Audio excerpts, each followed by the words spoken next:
Hey teams, we're getting close to that robot competition. I want to talk about some frequently asked questions about the robot run. In the end, your robot rulebook is your guide. This is where you're going to go to find answers to all of these questions. Everything I talk about today is in this guide. If you find anything that I share today that you don't think is correct, please let me know so I can share that with the other teams. But as I understand the rulebook, this is some of the things that I see teams do or don't do that maybe will help them along the way. First of all, I want to remind you that you get one robot. I know we practice with 2 robots. During the match, you only get 1. You also cannot have your computer hooked up to the robot during the match. All your programs have to be put onto the robot. So when you're practicing, especially later in November, make sure that you're not practicing by sending programs from your computer, but actually finding them on your robot. I would try to put your programs in order on your robot. If you're not sure how to do this, I can connect you with a team. They can kind of show you how to do it. I'm pretty sure when I did it, I erased the robot brain, and then I sent the programs, or I had the team send the programs in order to the robot, which then puts them in order on your robot. A quick reminder that home, when you're launching, is this quarter circle only. So when I'm launching the robot has to be completely inside of that quarter circle. This includes the wall. You cannot have wires and things hanging over the back side of the wall when you're lining up your robot. So it's something to kind of watch. Sometimes referees will catch you on it, sometimes they won't, but you're not allowed to have stuff hanging over the edge or hanging outside of the home area when you launch your robot. You can move your robot outside of that home area during your setup process, but when you actually launch the robot, you need to hit that button. Now you can't take the robot and put it in the middle or anything like that, but if the robot happens outside the home area during your setup, that's going to be okay.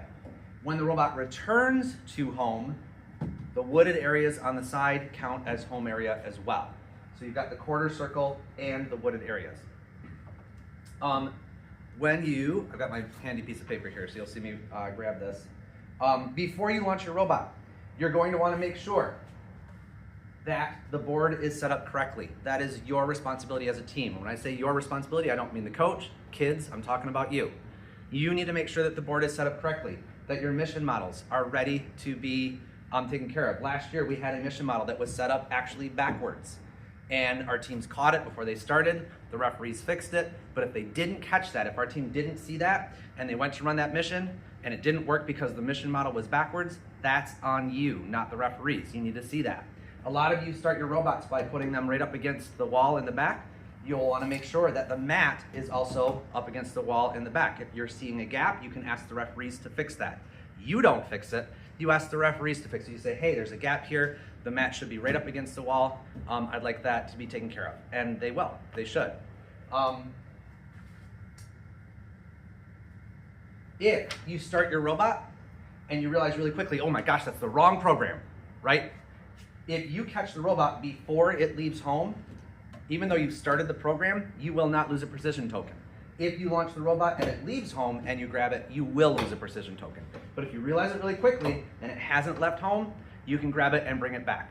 The referees will give you the benefit of the doubt on that. That's in the rule book, benefit of the doubt.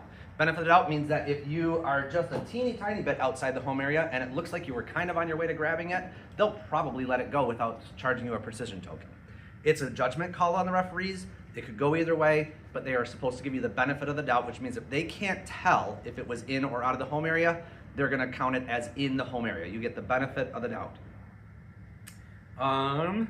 You can only use one robot, but you can change attachments. But be careful. This needs to be a very quick and efficient process. 2.5 minutes is not long. So if you're trying to change a attachment, which you can do, make it really easy to take out and easy to put back in. It should not take long. If it's taking a lot of time, then consider a different way to do it, a different way to attach it. So consider how much time it's going to take. But you can take parts and remove parts and put parts in during the course of the match. When you start the match, all those parts will be in the home area so that they can see that they fit in that home area. It gives you some points. During the course of the match, coaches, you cannot be telling the kids what to do. Kids, the coaches are not your guide. However, kids, you can talk to each other. Teammates, you can talk to each other. So if you're seeing as a teammate and you're standing kind of back away from the table and you realize something is not right, you can be telling your teammates to make changes. Coaches, you cannot. Now, generally speaking, a quick reminder here and there, referees are not gonna say anything, okay? The only time I've ever had a problem is when there was a coach giving completely step-by-step directions to their team.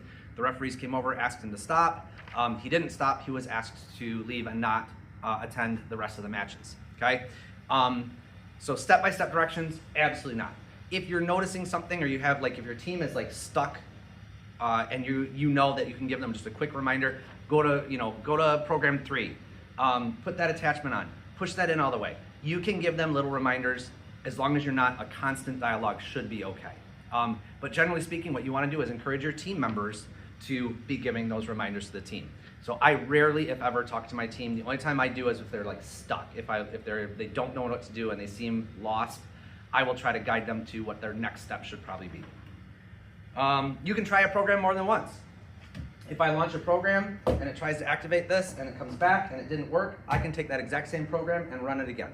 There is no rule against that. So you can run those programs as many times as you want. As a team, talk about how many times you want to try a program before you give up on it. In my team, we sometimes will say try it twice if it's a really quick program. Sometimes we will leave it till the end. Try it once, we get through all of the missions, and if there's time, we'll go back through and try the missions we weren't successful at. So that's just a strategy, but talk about that beforehand. How many times do you want to try and see if it's successful? If you get your first 2 robot runs done, this happened to me a couple years ago. We did 2 robot runs and we had 6 programs and we only got through 4 programs in the first 2 sets. And it was pretty obvious we were not gonna get to the last 2 in our 2.5 minutes. So for the last 2, I started in the middle so that we ran our last 2 programs and then went back to our first programs. And I did this so that all of the kids got to see their programs being run. So that's something to kind of think about if you're kind of running out of time and some programs aren't getting a chance. Take the time to try to get them a chance to do a robot run. If your robot is launched and it misses the mission and it starts driving, I encourage my teams to let the robot go until the program has run its course or it's very obvious it's not coming back to home. Quite often, a robot will be coming back and it might just kind of scooch itself back into home, and then you can grab it and don't lose a precision token. So just because the program has gone a little bit wrong does not mean go grab it. It means wait for it to come back to home and then run it again so you don't lose those precision tokens. Again, something to practice during your robot runs, something to talk about as you go. If the robot is running and it ends up way in the middle of the field and you've got short little 3rd graders and they're like, can't reach, tell the team, you need to let your team know, or your team members, you need to know. You can ask the referee to go get your robot. You can say, hey, I need you to go retrieve that, and the referee will go grab it, and then he will probably ask which home base you want it to go to, or you can tell him, please grab it and put it in the red home and the blue home, okay? But the referee can grab your robot, or the referee can stop your robot if you ask him to. If your robot is coming back home, and it ends up partially inside of a home area, and you stop it and grab it, if it's partially inside that home area, it's going to come back home. But the good news is, anything it was carrying, if it went and grabbed something from the board, anything it was carrying, it can come back with it. So you can keep that. If the robot is completely outside of home and you want to stop it, it can go back to either home base, but make sure the team that wants it in their home base is the one to go grab it. So if I launch it from the blue area and it's going haywire out here and it's hung up out here, and the next mission I need to run is in the red area, if I'm a blue member, don't go grab the robot, tell your red team, go grab the robot. Because when it's completely outside of home, it can come back to either home area. However, anything it was carrying, you lose. The exception to that is if it started with it, and that is only true if it comes back to the original home area. So if it started with an object and you bring it back to blue, it should be able to keep it. If it started with an object and you bring it back to red, I'm thinking that you cannot keep that, although I have not checked the rule book to find that out for sure.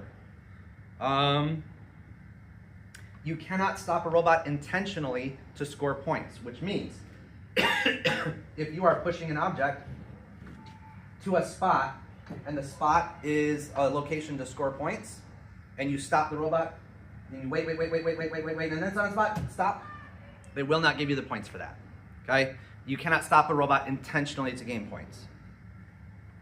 Robot equipment. If the robot equipment falls off your robot and it's not in the home area, then it stays up there. You do not get to go retrieve it, you cannot go grab it, it stays right there on the field. If a piece of your robot falls off and it's not in the home area, it stays there. You got to work around it. If a piece of your robot falls off and it's partially inside of the home area, unless you need it, leave it, because if you grab it, it's going to cost you a precision token. So let's say as my robot is coming back, run, and it gets to right about here, and this piece falls off and ends up partially inside, but the rest of my robot comes inside the home area, I'm going to leave that because I don't need it. I'm going to start my robot. I'm going to do some more robot runs. If I grab this, it will cost me a precision token. If I leave it, it does not. And the only reason I can even grab it at all is because it's partially inside the home area. The same is true for a piece of the field. If a piece of the field is partially inside the home area, I can grab it.